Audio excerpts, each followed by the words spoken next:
طلحہ اتنی دفعہ جب اپنے بھتیجے معید کو ڈانٹ چکا ہوتا ہے کہ ہم روشی سے ملنے نہیں جائیں گے، وہ اتنا روتا ہے کہ اس بیچارے کو پھر منایا جاتا ہے۔ طلحہ اس کو کہتا ہے کہ میں تمہیں لے کر پارک جاتا ہوں۔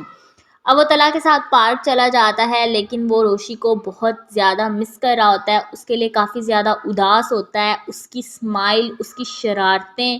اس کے ساتھ کیا ہوا اسپینڈ، اس نے جو ٹائم، وہ سب کچھ معید کو اتنا یاد آتا ہے۔ وہ معید اتنا روتا ہے روشی کے لیے، اس کو مس کر کے۔ روشی بھی جو ہے وہ معید کو اتنا یاد کر رہی ہوتی ہے، اتنا مس کر رہی ہوتی ہے کہ دونوں کے لیے بہت مشکل حالات ہوتے ہیں، لیکن روشی جو ہے وہ پھر بھی اپنے آپ کو سمجھاتی ہے، اپنے آپ پر قابو پاتی ہے کہ میں معید سے نہیں ملوں گی۔ اگر میں معید سے ملی تو طلحہ کو بہت برا لگے گا۔ طلحہ پہلے ہی جو ہے وہ روشی کی اتنی انسلٹ کر چکا ہے۔ روشی جو ہے وہ کہتی ہے کہ میں اپنی انسلٹ اور نہیں کرواؤں گی۔ اگر میں نے اس سے اپنی اور انسلٹ کروائی یا اس کو بات کرنے کا موقع دیا، میرے لیے اچھا نہیں ہوگا۔ وہ پھر ایسے کرتی ہے کہ اپنے آپ کو اتنا کنٹرول کرتی ہے، اپنے آپ پر اتنا قابو پاتی ہے کہ اپنے تعلقات کو محدود حد تک رکھ لیتی ہے۔ وہ معید اور عابد انکل سے نہیں ملتی اور نہ ہی جو ہے طلحہ کو بات کرنے کا موقع دیتی ہے۔ اب طلحہ جو ہے وہ روشی کو خود بہت مس کر رہا ہے، لیکن وہ کسی سے کچھ نہیں کہہ پاتا۔ اس کو لگتا ہے کہ اگر میں نے اپنے جذبات، اپنے احساسات کا اظہار کر دیا، میرے لیے کہیں مشکل نہ پیدا ہو جائے۔ طلحہ اپنا مائنڈ سیٹ چینج کرتا ہے، اپنے آپ کو تبدیل کرنے کی کوشش کرتا ہے۔ وہ کہتا ہے کہ میں روشی کو مس ہی نہیں کر رہا۔ وہ ایسے کرتا ہے کہ اب جو سبیکہ ہے اس کو کہتا ہے کہ میں تم سے شادی کرنا چاہتا ہوں، تم پلیز میرے لیے ٹائم نکال کر آؤ، میں تم سے ملنا چاہتا ہوں، میں تمہارے ساتھ ڈنر کرنا چاہتا ہوں۔ سبیکہ بھی شکر کرتی ہے کہ اس کو موقع ملا کہ یہ میرے ساتھ ٹائم سپینڈ کرے۔ اب دونوں ڈنر کرنے کے لیے جاتے ہیں تو وہاں پر طلحہ سبیکہ کو پرپوز کر دیتا ہے، سبیکہ سے کہتا ہے کہ میں تم سے شادی کرنا چاہتا ہوں۔ سبیکہ بھی شکر کرتی ہے کہ اس نے مجھے شادی کا بولا ہے، کیونکہ سبیکہ نے بھی دنیا جہاں کی خاک جب چھان لی، جب اس کو پتہ چل گیا کہ طلحہ جیسا امیر شخص یا اس جیسا کوئی اتنے بڑے دل کا مالک جو کہ ایک لوتا ہو کہیں پہ اس کو نہیں ملے گا، تو اس نے طلحہ کا پروپوزل دوبارہ سے ایکسیپٹ کر لیا۔ اس کی انگیجمنٹ رنگ اس کے منہ پر جس ریسٹورنٹ میں اس نے ماری تھی، اسی ریسٹورنٹ میں طلحہ نے اس کو بیٹھ کے دوبارہ سے پرپوز کیا اور سبیکہ نے حامی بھر دی۔ طلحہ اس کو کہتا ہے کہ میری شرط آج بھی وہی ہے کہ میں اپنے بھتیجے معید کو ماں کی محبت دینا چاہتا ہوں، ماں کی ممتا دینا چاہتا ہوں۔ میں چاہتا ہوں کہ معید جو ہے وہ دوبارہ سے بولنا شروع کر دے، کھیلنا شروع کر دے، معید جو ہے وہ اپنی زندگی میں واپس لوٹ آئے، کیونکہ اس کے پیرنٹس کا ایکسیڈنٹ میری وجہ سے ہوا تھا، اس کے پیرنٹس اس دنیا میں میری وجہ سے گئے۔ سبیکہ ایموشنلی پہلے تو طلحہ کو بہت زیادہ سمجھاتی ہے کہ نہیں ایسی بات نہیں ہے، اس کے پیرنٹس کا ٹائم فکس تھا، وہ اس دنیا سے چلے گئے، اس میں تمہارا کوئی قصور نہیں، تمہاری کوئی غلطی نہیں۔ میں تمہیں یہی کہوں گی کہ تم اپنے آپ کو اتنا زیادہ اس چیز کے لیے ڈیگریڈ نہ کرو، خود کو پریشان نہ کرو۔ میں معید کو جس طرح سے تم باپ بن کے پال رہے ہو، اس کو ماں بن کے پالوں گی۔ اب طلحہ جو ہے وہ اس کی باتوں میں آ جاتا ہے اور معید کو جو ہے وہ سبیکہ کے حوالے کرتا ہے۔ سبیکہ معید کو صرف اس ٹائم پیار کرتی ہے، اس ٹائم اس کو ٹائم دیتی ہے جب کہ طلحہ اس کی اٹینشنز سبیکہ اور معید کی جانب ہوتی ہیں۔ آگے پیچھے سبیکہ کو نہیں پتہ کہ طلحہ کہاں ہے، تو جب اس کو یہ بات پتہ ہوتی ہے کہ طلحہ ابھی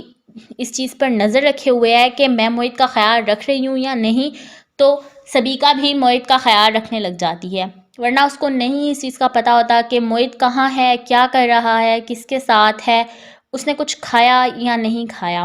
لیکن جب وہ روشی کے ساتھ ہوتا تھا، روشی ہر اس چیز کا خیال رکھتی تھی۔ یہی باتیں معید کو روشی کی پسند تھیں، وہ انہی باتوں پر اس کی مرتا تھا۔ وہ اس سے اتنا پیار کرتا ہے کہ وہ اپنے بلینکٹ میں سوتا ہے لیکن بہانہ بناتا ہے، وہ سوتا نہیں ہے، وہ اپنے بلینکٹ میں چھپ کر روشی کو مس کرتا ہے، اس کی پکچرز دیکھتا رہتا ہے، اس کو ویڈیو کال کرتا ہے تو روشی بھی ویڈیو کال پہ اس کو اتنا ہنساتی ہے، اتنی اس کے ساتھ اپنی میموری بنا لیتی ہے کہ موہد 24 گھنٹے اس میموری کے ساتھ زندہ رہتا ہے، ورنہ موہد کے لیے بہت زیادہ مشکل ہے اپنے آپ کو سنبھالنا، اپنے آپ کو اس ٹراما سے نکالنا کہ روشی اب اس کی لائف میں نہیں رہی۔ عابد جو ہے وہ جب طلا سے بات کرتا ہے، طلا اپنے باپ کو بتاتا ہے کہ میں نے سبیکا سے شادی کرنے کے لیے فیصلہ کر لیا ہے۔ اس کا باپ اس کو سمجھاتا ہے کہ سبیکا آج بھی موعد کو اپنا نہیں پائے گی، تم جتنا بھی اس کو سمجھ لو سمجھا لو وہ ہر صورت موعد کو تم سے دور کر کے رہے گی۔ طلا کہتا ہے کہ سبیکا نے مجھ سے پرومس کیا ہے وہ موعد کو کسی صورت بھی ہماری لائف سے نہیں نکالے گی، وہ موعد کو بہت زیادہ پیار کرے گی، وہ ہمارے ساتھ رہے گی اور موعد کو وہ ماں بن کر پالے گی۔ عابد انکل طلا سے کہتے ہیں کہ تم نے تو اس کی باتیں مان لی ہیں لیکن میں نہیں مانوں گا، یہ وہی سبیکا ہے جس نے پہلے موعد کو ایشو بنا کر تم سے انگیجمنٹ ختم کی، آج وہ تمہیں اتنی میچور سینسیبل لگ رہی ہے، اس کی میچورٹی سینسیبلٹی پہلے کہاں گئی تھی؟ طلا جو ہے وہ اپنے باپ کو سمجھاتا ہے کہ میں روشی کو کبھی بھی نہیں اپنا سکتا، ایک تو وہ کم عمر لڑکی ہے، دوسرا اس میں میچورٹی نہیں ہے، تیسرا وہ ساری زندگی موعد کو نہیں اپنا پائے گی، کبھی نہ کبھی وہ اس سے اکتا جائے گی۔ اب اس کا باپ جو ہے وہ عابد روشی کو کال کرتا ہے، روشی کو بتاتا ہے کہ طلا سبیکا سے شادی کر رہا ہے۔ روشی انکل عابد کی یہ بات سن کر بہت ڈسٹرب ہوتی ہے، فون بند کر کے بہت روتی ہے، اس کو بہت برا لگتا ہے۔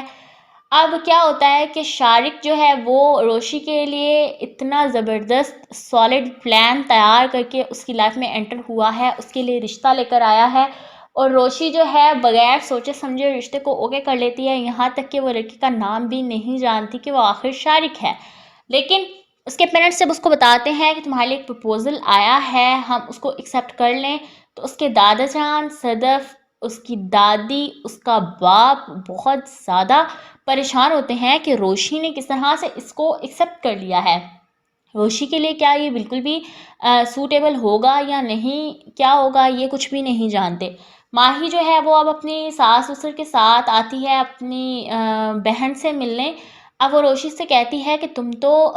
طلا سر کو بہت زیادہ پسند کرتی تھی، اب کیا ہوا تمہارے لیے جیسے پرپوزل آیا مجھے تو لگا تم انکار کر دو گی، لیکن تم نے تو حامی بھرنے میں ایک سیکنڈ بھی نہیں لگایا، یہ معجزہ کس طرح سے ہو گیا؟ تو روشی روتی ہوئی اپنے آپ کو اپنی آنکھیں صاف کرتی ہے، اپنے آپ کو کمرے میں بند کر لیتی ہے اور اپنے طلا سر کی کچھ یادوں کے ساتھ اپنے آنسو پونچھتی ہے اور کہتی ہے کہ بس کچھ باتیں، کچھ یادیں، کچھ لوگ ہمیں وقت سے پہلے ہی چھوڑ دینے چاہیے، بعد میں ہمارے لیے اذیت نہ بنے۔ ڈرامے میں دکھایا جاتا ہے کہ ماہی روشی سے کہتی ہے کہ جس لڑکے کا رشتہ آیا ہے مجھے بہت ٹاکسک لگتا ہے، بالکل اچھا نہیں لگ رہا، نہ ہی اس کی عادتیں جو ہیں وہ تمہارے ساتھ میچ ہوتی ہیں، وہ تو بہت سیریس ٹائپ انسان ہے، تم اتنی شرارتیں کرنے والی۔ روشی کہتی ہے کہ نہیں، میں آج سے سیریس ہو چکی ہوں۔ ماہی کہتی ہے کہ اتنی زیادہ سیریس ہو گئی ہو کہ تمہیں میری باتیں ہی نہیں لگ رہی۔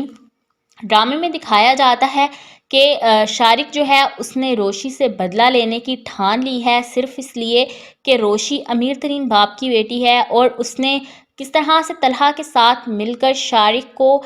پولیس اسٹیشن بھجوایا تھا، اب شارق اس چیز کا بدلہ ضرور لے گا۔ آپ کو بتاتے چلیں کہ ڈرامہ سیریل میم سے محبت میں طلحہ جو ہے اس کو اب روشی کی یاد تو بہت آتی ہے لیکن وہ اپنے بھتیجے کی وجہ سے چپ ہے۔